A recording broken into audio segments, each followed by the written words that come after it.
Hello, একটা video নিয়ে। তো আজকে দেখতেই পাচ্ছ আমি ছিলাম কলেজে। তো খুব বৃষ্টি পড়ছিল বাইরে। আমি যাব স্টেশনে, মানে সন্ধ্যেবেলা অপেক্ষা করছে ব্যান্ডেলে। তো আমি এখন চন্দননগর থেকে ব্যান্ডেলে যাবো আর কি। তো দেখতেই পেয়ে চলে এসেছি ব্যান্ডেলে। তো ব্যান্ডেলে এসে আমরা এখন ট্রেন ধরে নিয়েছি, বাড়ি যাওয়ার ট্রেন। তো নেমে দেখি, গেটে নেমে দেখি এত বৃষ্টি, কী আর বলবো। তো বৃষ্টি আর থামার যোগই নেই। আর আমাদের পেয়েছিল খিদে, তাই আমরা দুজনে বৃষ্টির তো অক্ষণ না করে চলে গেছিলাম খেতে। আর এখানে খুব জল ছিল বলে প্যান্টটা গোটাচ্ছিলো। তো আমি বললাম একটা ভিডিও করে দে। তো এখানে খুব নোংরাও ছিল, জলও ছিল। তো কী করবো, খিদে পেয়েছিলো আর কিছু করার ছিল না। তো এই যে দেখতে পাচ্ছি আমরা হাঁটি হাঁটি পাপা করে চলেও গেছিলাম, প্রায় চলেই গেছি, স্টেশনের পাশেই ছিল আর কি। তো এই যে দেখতে পাচ্ছি ওখানে গিয়েও আমরা ক্যামেরা অন করে নিয়েছি, ওই জন্য পোস্ট মারার জন্য আর কি। তো এই যে আমরা ওখানে গেলে আর কি খাবো, আমাদের বিরিয়ানি ছাড়া কোনো উপায় নেই।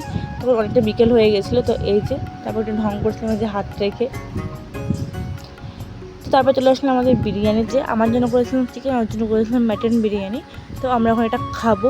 তো তারপর দেখতেই পাচ্ছ আমি ওর থালা থেকে মাটনটা নিয়ে নিলাম। তো আমার মাটনটা খুব ভালো লাগতো, এই বসে মাটনটা নিয়ে নিলাম, পুরোটা নিয়ে নিই, হাফই নিয়েছি। তো খেললাম, তারপরে যে দুজনে মিলে খাওয়া দাওয়া করছিলাম আর কি। তো আমি না আর খেতে পারছিলাম না লাস্টের দিকে, লাস্টে আমি খাইনি। তারপরে দেখতেই পাচ্ছি সবার লাস্টে ও আমারটা খাচ্ছে, দুজনে মানে ও আমারটাও খেয়েছে, ওরটাও খেয়েছে।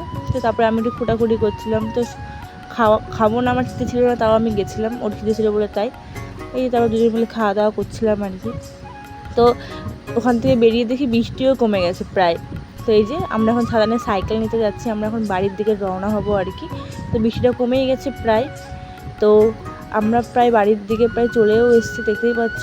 তো আমরা এখন সাইকেল চালিয়ে বাড়ি যাচ্ছি। তো এইভাবে আমরা আগে স্কুলে যেতাম একসাথে, যখন আমরা 11-12 পড়তাম একসাথে, এভাবে স্কুলে যেতাম। তো সেদিনের কথা মনে পড়ে যাচ্ছিলো, দিন মানে এরকম ভিজে ভিজে যেতাম আর কি, খুব মজা করতাম দিনগুলোতে। তারপরে যে দেখতেই পাচ্ছ কী সুন্দর রাস্তা ধরে চলে যাচ্ছি আমরা বাড়ির দিকে। তো এই যে তারপর আমাকে ওরা কী সব বলছিল, এখানে আমি একা ছিলাম না, আমার দুটো বন্ধুও ছিল আর সন্দীপও ছিল। তো ওখানে আমরা সবাই মিলে হাসাহাসি করতে চলে এসেছিলাম বাড়িতে।